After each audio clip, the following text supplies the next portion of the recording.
global launch of Squad Busters is right around the corner, and I thought it's a good idea to create a tier list. So in this video we want to check out all the heroes and rank them from rank D, the lowest rank, to the highest rank S. So if you are curious about the weakest units which you should not pick and the strongest units which you definitely should pick, definitely stay tuned and watch this video until the end.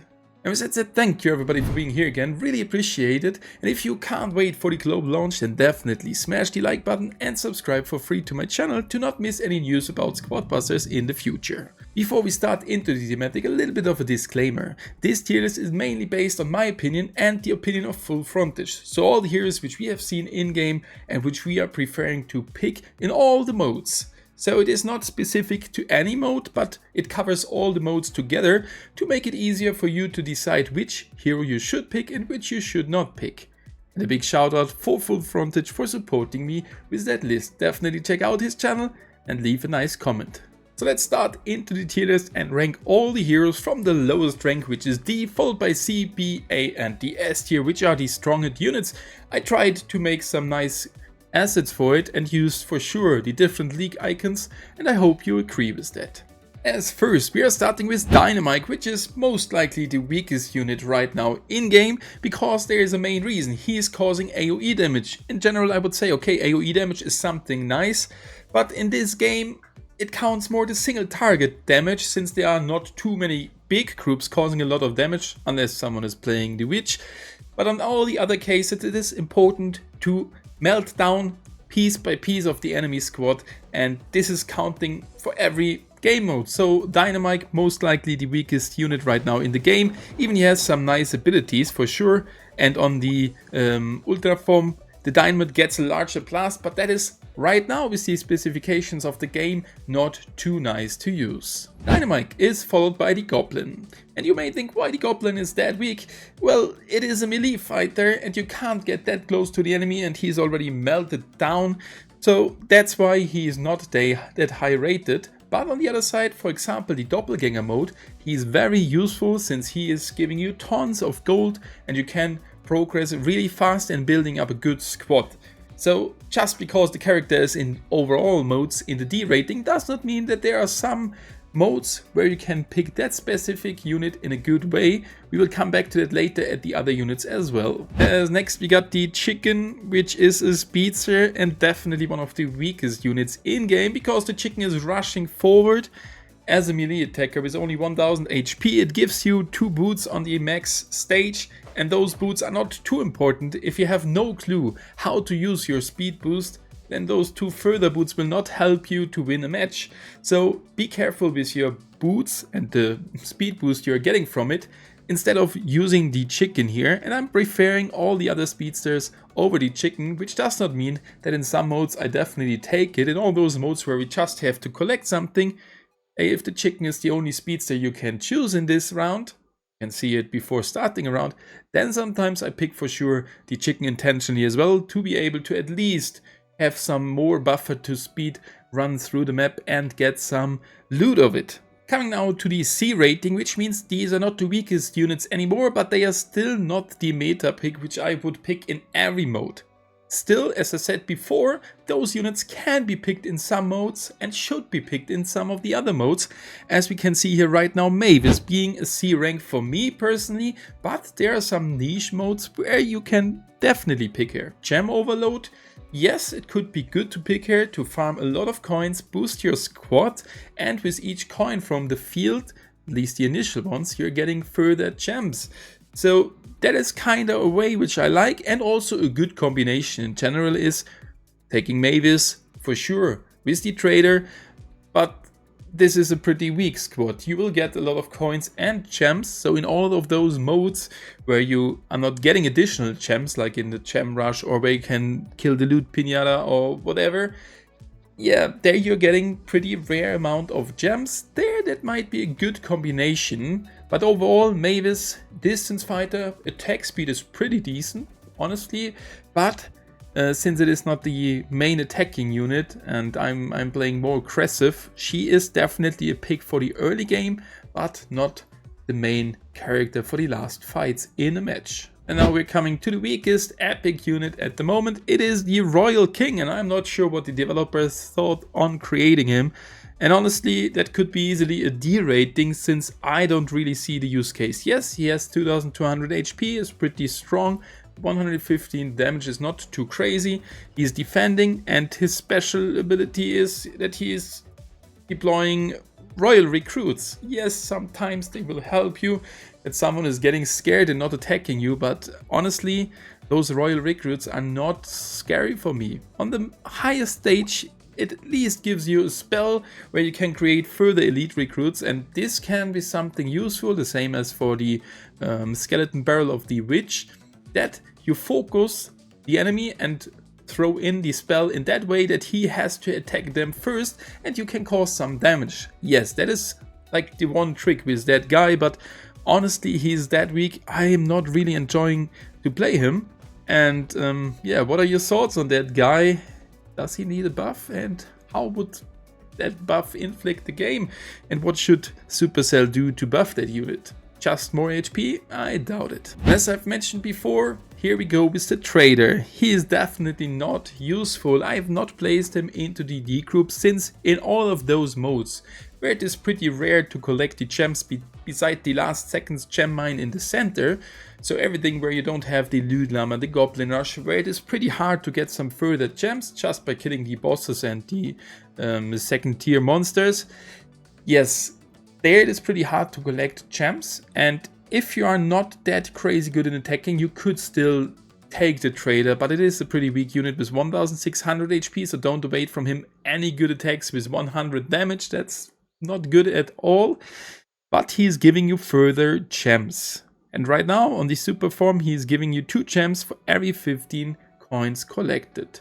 Yes, in some modes and a combination with Mavis, you are getting a very good amount of gems, but you won't be able to fight that much with having at least 1 trader and 1 Mavis consisting or being part of your squad, which is then limiting the spots and the gold for the other characters. Okay, you're farming a lot of gold with Mavis, and then trader gives you automatically the gems, so sometimes I'm really playing this, but it is really depending on all those modes where we can collect tons of gems, like ring grab, gem overflow. I'm not going for the trader unless I have to, since I have not unlocked all the units right now. Coming now to the B tier. That means, yes, these units are pretty good to pick, and in some situations they are even better. The first one is the battle healer. Pretty good healer, which is boosting the health of your squad to 600, which is pretty nice, and you will be able to withstand a little bit longer. But still, a glass cannon is not too good. Even with a little bit more HP, they are still pretty weak, so it is not a replacement for a main tank. I still would play the squad where I use the battle healer with 1 tank to be able to cover some attacks from the enemy. But in general, pretty nice, and you're even healing with opening a chest. Talking about glass cannons, here we go with Bow. That is the glass cannon. In Squad Busters, he's causing 125 damage with only 700 HP, so he's really squishy and dies so fast. But he's dealing 125% damage against monsters, and that is very useful. And also the mine is not too bad. It already covered me sometimes when an enemy tried to rush me and I've just dropped down a mine or multiple mines and he got stuck by it and we could just run away. So for escaping it is okay. And for the early farming, he's most likely my choice to use him.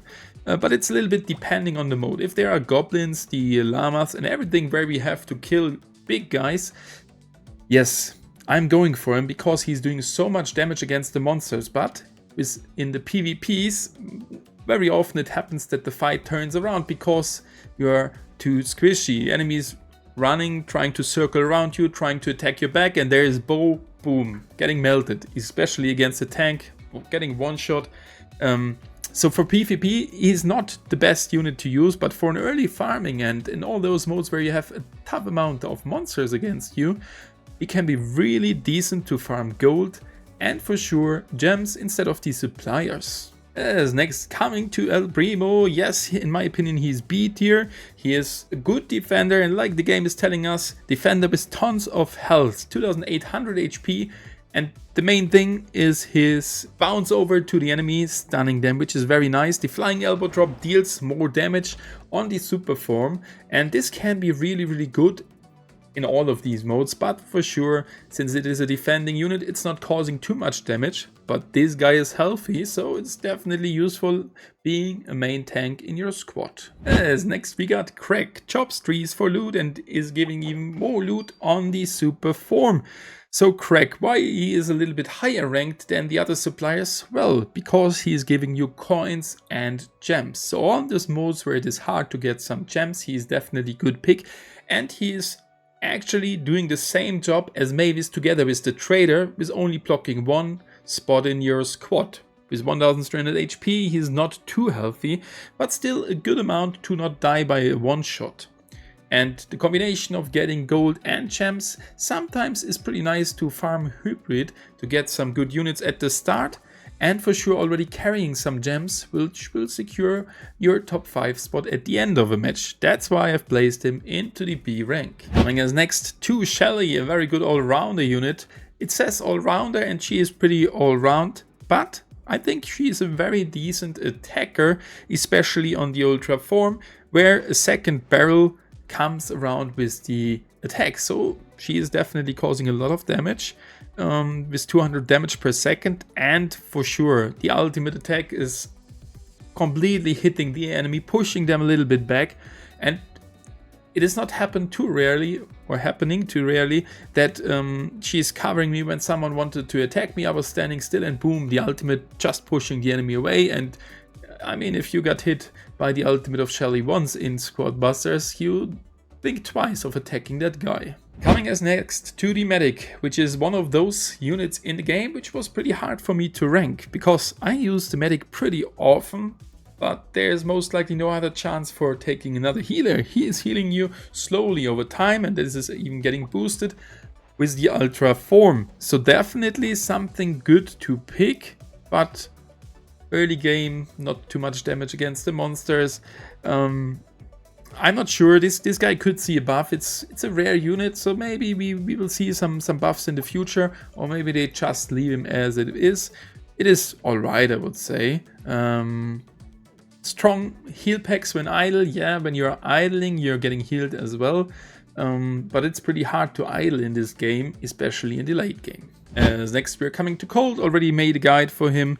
Pretty decent unit, especially with his ultimate attack causing tons of damage, still being a class cannon, but especially in the early game to get a kill, he's my first pick. Second pick would be Shelly, but first pick for early game kills is Cold. Whenever I get him very fresh on the fusion stage, I will try to hunt an enemy and get an advantage with getting that key and his loot. Last unit in the B tier is Pam, pretty decent healer with 1200 HP, not too squishy, causing some good damage, so that is pretty often an early game pick.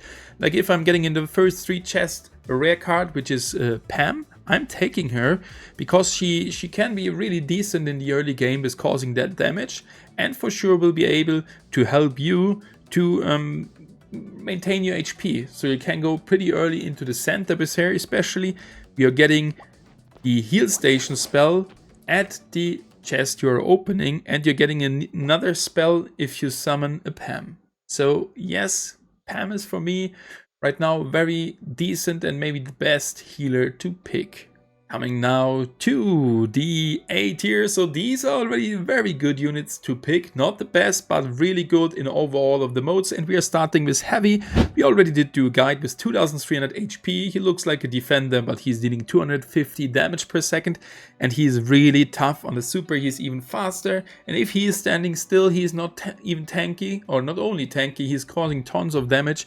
And this is a very good pick for me in all of those modes. Coming to Max, which is a very decent unit, pretty squishy. 200 damage is pretty nice for being a speedster. And, well, he might be one of the lower pick rates for me for an epic unit. But whenever I need some additional speed in the late game, I'm preferring to pick him. But mostly, likely I'm going for more damage. Because I'm not that guy trying to run away, I will try to fight. But I can see why a lot of guys are playing Max. As next we are coming to the wizard, which I unfortunately did not unlock. He is pretty squishy with 850 HP, but a lot of guys play him since he is giving you a random spell, and you can even hold up to 2 spells, and in Doppelganger it is not too rare to happen that you see there tons of spells laying on the ground if someone is picking that guy in the late game, and each summon for sure gives you another random spell.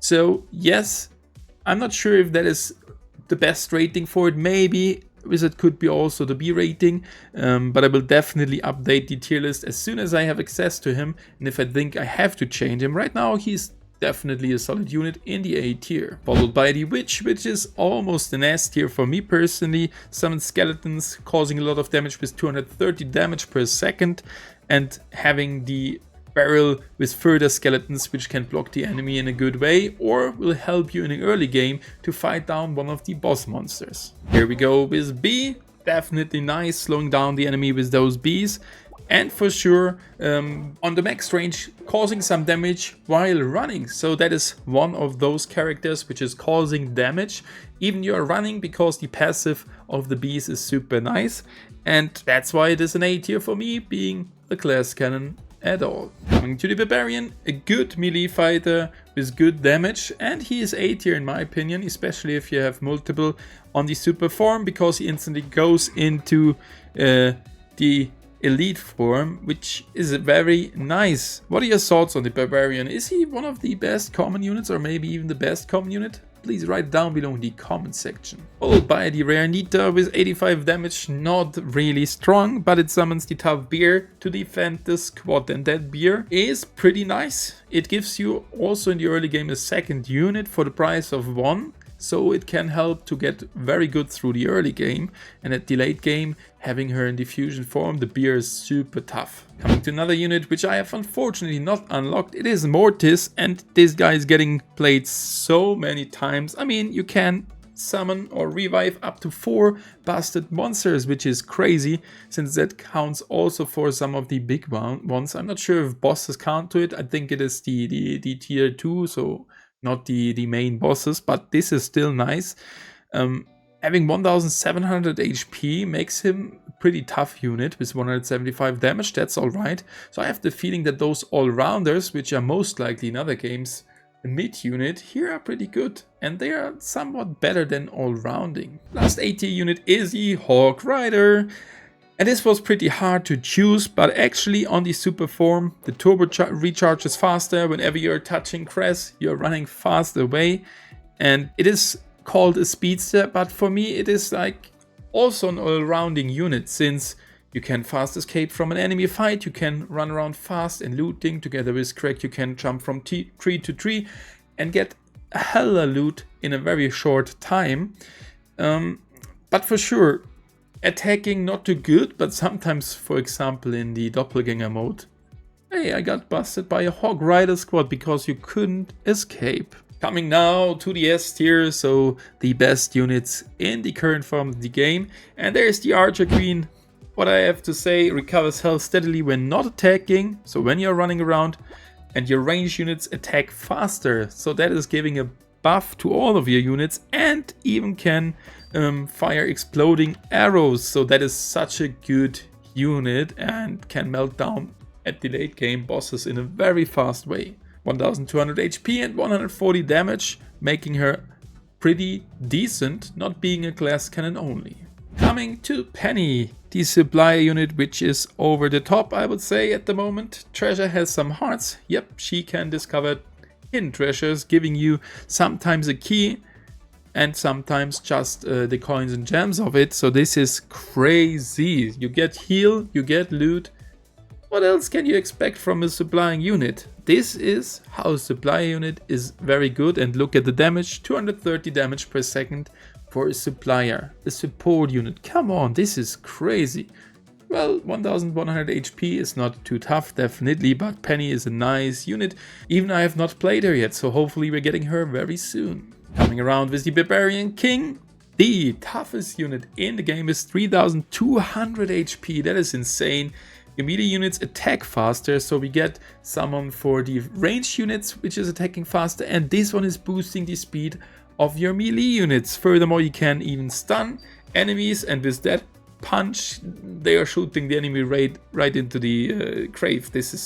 That unit is pretty sick, especially in the doppelganger mode if you have multiple and have multiple ultis ready. And also recovers your HP when you're not attacking, so a very nice combination with the Archer Queen having the attack speed boosted for all of your units and healing while not attacking. That is crazy good. And coming now to the craziest unit in game, it is the tank, a defending unit.